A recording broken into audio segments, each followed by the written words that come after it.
স্থানীয় সরকার, পল্লী উন্নয়ন ও সমবায় উপদেষ্টা এফ হাসান আরিফ বলেছেন, বন্যা মোকাবেলায় ছাত্র জনতা এগিয়ে এসেছে।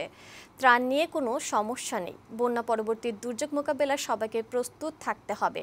শনিবার কুমিল্লার চৌদ্দগ্রাম পাইলট উচ্চ বিদ্যালয় আশ্রয় কেন্দ্রে বিশুদ্ধ পানির ব্যবস্থা সহ ত্রাণ বিতরণ শেষে এসব কথা বলেন তিনি। এর আগে এফ হাসান আরিফ চৌদ্দগ্রাম উপজেলার বন্যা দুর্গত বিভিন্ন এলাকা পরিদর্শন করেন এবং সরকারি ত্রাণ বিতরণ সহ বিভিন্ন বিষয়ে খোঁজ খবর নেন।